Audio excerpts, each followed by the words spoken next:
जितने राम भक्त हैं वे एक साथ आ गए हैं और जो रामद्रोही है वे भी एकजुट हो गए हैं। बहनों और भाइयों, राम भक्तों की पहचान है वे देश का सम्मान बढ़ाएंगे।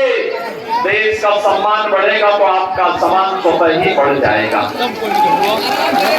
राम भक्तों का कार्य है वे देश को सुरक्षित रखते हैं तो आप भी स्वतः सुरक्षित हो जाते हैं। राम भक्तों ने आतंकवाद और नक्सलवाद की समस्या का समाधान किया। राम भक्तों ने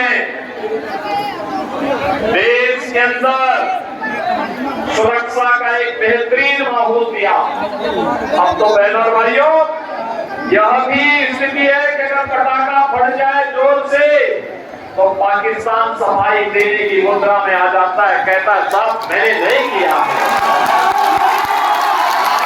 उसे भय है, क्योंकि भय बिन होई ना प्रीति, बिना भय के प्रीति नहीं होती है। और पाकिस्तान जैसा टेढ़ा पड़ोसी हो तो उसको तो टीढ़ी उंगली करनी ही पड़ेगी। और भाइयों, आज भारत की स्थिति को देख करके पाकिस्तान भी कांपता है। लेकिन रामद्रोही क्या करते हैं? कहते हैं कि पाकिस्तान को मत बोलो क्योंकि पाकिस्तान के पास एटम बम है। हमने कहा घबराइए मत, पाकिस्तान से बड़ा एटम बम हमारे पास है। एक झटके में स्वाहा हो जाएगा, स्वाहा। बहुत कुछ बोलने की आवश्यकता नहीं है।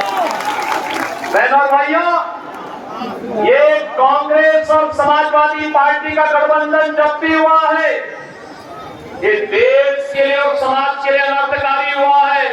याद करिए 2005 में एक प्रदेश में था, एक केंद्र में था, तब अयोध्या में राम जन्मभूमि पर आतंकी हमला हुआ था। काशी में संकट मोचन मंदिर पर हमला हुआ था। अयोध्या, लखनऊ और वाराणसी की कचहरियों पर आतंकी हमला हुआ था। कितनी अराजकता थी, कितनी अव्यवस्था थी। और आज इन्होंने विकास में उस समय बाधाएं पैदा की थी, विकास नहीं होने दिया था। सुबह उड़ते थे, समाचार पत्रों में भ्रष्टाचार का एक नई कथा देखने को मिलती थी। सायकाल होते होते आतंकी वारदात की खबर आती थी। और जब हम आतंकवादियों के खिलाफ कार्रवाई का मुद्दा उठाते थे तो लोग कहते थे कि आतंकवादी तो सीमा पार थे।